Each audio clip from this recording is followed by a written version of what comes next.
호남 집권의 꿈을 실현하겠다며 대선 출마를 선언하신 분입니다. 국민의당 대선 후보시죠. 박주선 국회 부의장 모셨습니다. 네, 어서 오십시오. 안녕하십니까. 네, 반갑습니다. 호남의 꿈을 실현하겠다. 사실 그 호남 분들하고 말씀을 나눠보면요. 아니 우리가 무슨 죄를 졌냐. 김대중 대통령 이후에 호남이라는 이유 때문에 출마도 안 되는 이런 현실이 도대체 누구 때문이냐. 뭐 이런 말씀들을 많이 하시더라고요. 호남인이기 때문에 무슨 출마를 못하게 하는 사람은 없고요. 네. 또 제도적으로도 출마를 막는 제도도 없습니다. 네. 다만 호남 정치라고 하면 호남 출신 정치인들이 당 내에서 역할을 할 수 있는 기회를 얻어야 되는데 노무현 대통령 집권을 통해 가지고 호남이 과도하게 지지를 하게 되면 전국 정당이 될 수 없다고 하면서 네. 본인을 대통령으로 뽑아준 정당을 즉 민주당을 부시고 열린우리당을 창당했다가 그것이 실패를 하니까 또 다시 민주당과 합당을 해가지고 네. 민주당으로 이제 돌아오고 그랬는데 그 과정에서 네. 호남 출신 상당히 기대되는 정치인들이 수없이 구속이 되고 네. 고난과 순환을 당했습니다. 예. 저도 그랬지만 뭐 한강옥 지금 대통령 비서실장 하신 분, 하나갑 전 대표님, 네. 박광태 광역시장님, 전남지사로 했던 박태영 저지사 등등 건노갑 고문 뭐 이은평은 이런 말할 수가 없죠. 뭐 박지원 대표도. 박지원 네. 대표도 예. 그랬고 그러다 보니까 호남의 가능성이 있는 정치인들이 싹이 잘라졌다. 네. 거기서부터 이제 출발이 되고 네. 그다음에 더불어민주당에 있다가 제가 2015년 9월 22일 날 첫 네. 탈당을 했습니다만 네. 네. 친문 패권 때문에 정당의 운영이 친문 패권 계파에 가입이 되지 않으면 사실상 발언권이 봉쇄가 되고 네. 그 사람의 정당한 주장도 네. 또 역시 수용이 되지 못하는 그리고 또 어느 경우에는 막말과 고성으로 의사 표시조차도 봉쇄를 하려고 하는 그런 분위기 네. 때문에 예. 이 한국 정당의 폐해가 너무 큰 본보기 아니냐 하는 생각이 들어서 네, 좀 후보님. 탈당했습니다. 네. 지금 더불어민주당이 친문 패권이 장악하고 있다 이렇게 보시는 겁니까?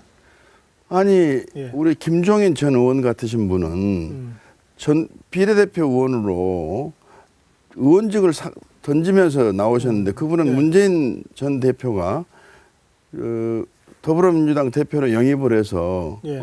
추대를 했습니다. 네. 그분이 오직 했으면 자기 본인이 대표로 해서는 정당을 튀어나가시면서 문재인 대표를 그렇게 비판을 하고 본인의 의원직을 임기 도중에 헌시작처럼 던질 수 있겠습니까? 네. 그것이 하나의 여실한 반증이라고 저는 이야기를 합니다. 그런데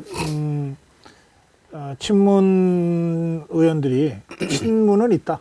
그러나 패권은 없다. 패권적 행태를 우리가 한 적도 없다. 이렇게 하면 주장하거든요. 하늘이 가려지는가요? 지금 언론에서도 친문 패권이 없다는 기사는 한 번도 본 일이 없고 네. 또 친문 패권이 있다는 것은 지나가는 삼척동도 아는 일이고 그거 없다 하게 되면 지나가는 소도 웃을 일입니다. 네. 뭐 굳이 이 제한된 시간에 친문 패권이 있다 없다를 가지고 논할 가치가 없다고 저는 생각합니다. 알겠습니다. 자, 그래서 이제 그 국민의당을 창당하고 또 지금 이제 대선 준비를 하고 있는데, 역시 그 호남 민심이 더불어민주당을 지지할 거냐, 국민의당을 지지할 거냐가 제일 중요한 그 변수 아니겠습니까? 국민의당 네. 입장에서나 또 네. 더불어민주당 입장에서.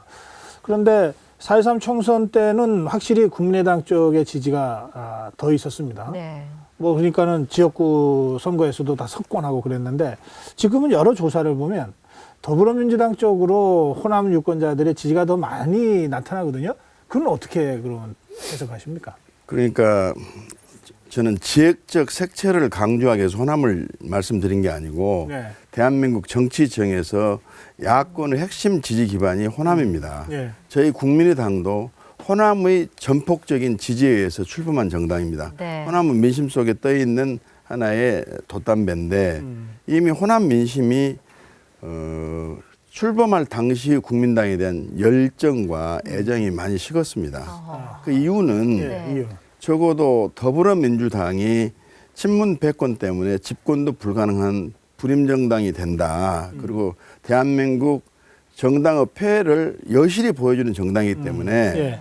이 정당을 대안으로 해서 국민의당을 만들어 가지고 새 정치를 하고 네. 일하는 국회의장을 만들고 더불어당과는 차별화된 주장과 역할을 하겠다 했는데 별로 차별화가 된 것이 없습니다.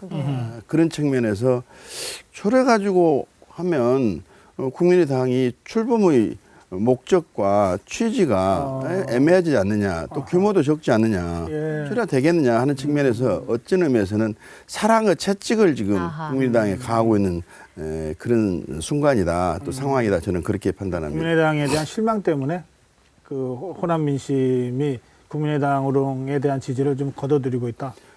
상당히 저희 국민의당의 지지가 철회가 되려고 하고 네. 더불어당으로 이제 기울어지는 그런 형상도 있는데 네. 아직까지는 확실히 국민의당을 떠난 것이 아니고 네. 사랑의 채찍을 지금 국민의당에 내리고 있다. 그 원인이 뭡니까? 아까 더불어당과 국민의당이 차별화가 됐다는 예. 모습을 볼 수가 없다. 그러니까 그 예. 차별화되지 그러니까 뭐 더불어민주당이나 국민의당이나 뭐가 다르냐라고 이제 예. 호남 민심이 본다는 건데 우선 이번 국민의당에서 뭔가 그렇게 된 무슨 이유가 있고 책임이 있지 않겠습니까? 우선 탄핵 정국에서 예. 촛불 민심과 태극기 민심이 충돌해가지고 네. 대혼란을 야기하고 있는 그런 상황인데 네. 이제 그랬을 때 더불어당 주장이나 우리 국민의당 주장이 다른 것이 하나도 없습니다. 아하. 예. 그다음에 대통령이 법을 위반하고 헌법을 위반했기 때문에 책임을 지라고 이야기를 하게 되면 네. 대한민국은 법치민주국가이기 때문에 네. 주장도 헌법과 법률의 절차에 따라서 박 대통령 책임을 요구를 해야 되는데 네. 더불어당과 차별화가 되질 않아요. 그래서 저는 최초로 네. 예. 법치 민주주의를 만들기 위해서 우리가 얼마나 많은 땀과 피와 눈물을 흘렸냐. 이 잣대가 어긋나게 되면 대한민국은 존재하기 어렵다. 그러니 탄핵 절차로 가서 네. 헌법재판소의 결정에 따라서 책임 추궁 여부를 결정받자. 그리고 이렇게 혼란된 상황을 좀 정리하도록 하고 왜 민심 문제, 민심이 원하는 촛불의 내용을 정치권이 해결을 해줘야지 네. 같이 촛불 들고 예. 따라다니거나 아니면 뭐 예. 선동하거나 이런 역할을 해야 되겠느냐. 네. 그런 점에서 저는 차별화를 하지 못했다는 점 하나 있고 네. 사드 문제도 그렇습니다. 아, 예. 지금 한미 동맹국 간에 국가 간에 협약을 한 겁니다. 그 저는 사드를 협약하는 그 절차와 과정은 대단히 이 정부가 잘못했다고 생각하는 사람입니다. 사드 문제가 오래전에 나왔을 때 논의한 바도 검토한 바도 결정한 바도 없다 이렇게 네. 이야기를 했는데 네. 갑작스럽게 작년 7월 8일 결정했지 않습니까? 예.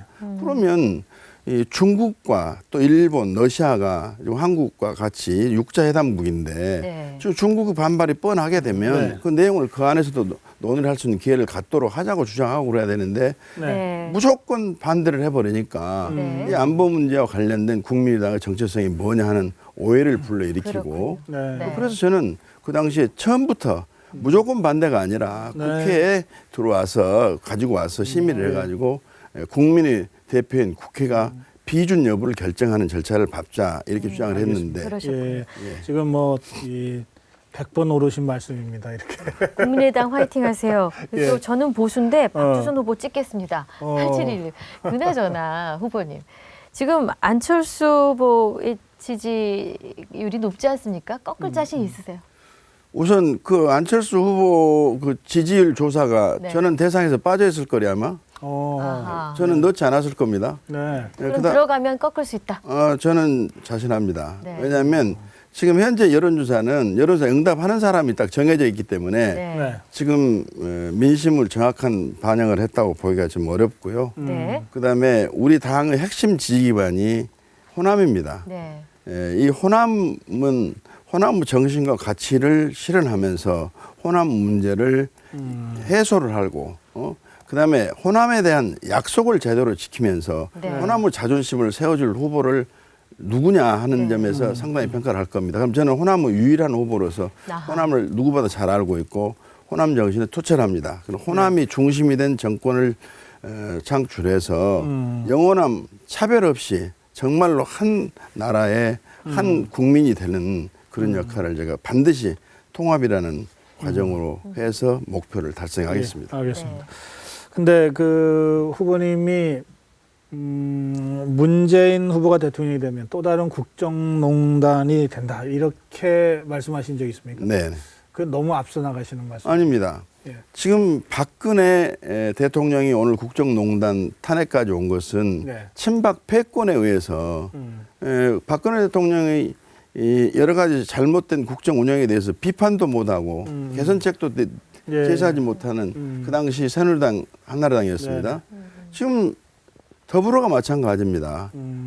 그렇기 때문에 지금 친문 패권이 존재하는 이상은 친문 패권이 정권을 잡게 되면 그 패거리 권력 행사가 될 것이고 권력이 글로 집중이 되어서 반드시 남용과 사유화 그래서 농단은 불가피할 수밖에 없다. 그래서 패권에 의한 또 다른 패권을 창출하는 그런 대선은 아무 의미가 없고 네. 오히려 국가는 더 불행하고 또 국민은 더 걱정이 된다. 저는 그렇게 예. 생각합니다. 그 문재인 후보가 얼마 전에 대통령이 되면 호남에서 총리를 기용하겠다 이렇게 얘기한 적이 있죠.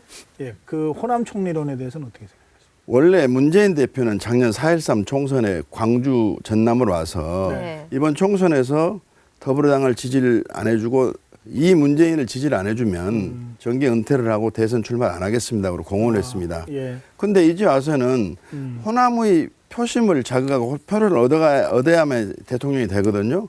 그러니까 내가 총리 자리 호남에다 하나 줄 테니까 내가 했던 이야기에 대해서 아예 항거하지 말고 항의하지 말고 그냥 입 닫고 있어라 하는 이야기인데 그건 호남의 자존심을 여지없이 짓밟은 거고 호남인에 대한 무시고 안한 무인의 주장이다. 저는 그렇게 생각합니다. 그러니까 너 당신 잘못했지 않냐고 비판하고 항의를 하니까 그래 사탕 하나 줄 테니까 좀 조용히 해달라 이런 예. 취지나 똑같은 거예요. 예. 그래가지고 어떻게 일국의 유력한 후보라고 한 분이 그런 전략을 사용해가지고 국민을 속여야 되겠느냐, 특히나 호남민을 우롱해야 되겠느냐, 저는 그런 네. 말씀 드린 겁니다.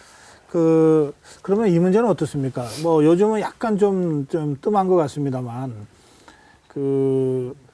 더불어민주당과 국민의당 간의 연대, 뭐 네. 후보 단일화가 됐건 네. 아니면 당대당 뭐 정치연합이 됐건 이런 얘기들이 그동안 계속 나왔잖아요. 그것은 더불어당으로는 국가 운영을 맡겨서는 안 된다. 그래서 우리가 대안의 정당 역할을 하겠다 해가지고 네. 국민당이 출범을 했는데 네. 이제 더불어당하고 다시 뭐 연대를 한다든지 하게 되면 그것은 국민의당의 존립의 목적과 출범 후 취지가 상실이 돼버린 거죠. 그럼 바른정당과 연대 가능성은? 그래서 저는 네. 지금 현실적으로 집권을 해내기 위해서도 네. 대연정을 해야 된다. 네. 그리고 지금 나라가 갈기갈기 찢어졌습니다. 국민이 반목 갈등으로 이게 국력이 완전히 지금 쇠잔해 가고 있습니다. 네. 통합을 하기 위해서는 모든 세력이 함께 참여를 하고 모든 지역을 대표하는 세력이 참여하고 그래가지고 연정이 됐을 때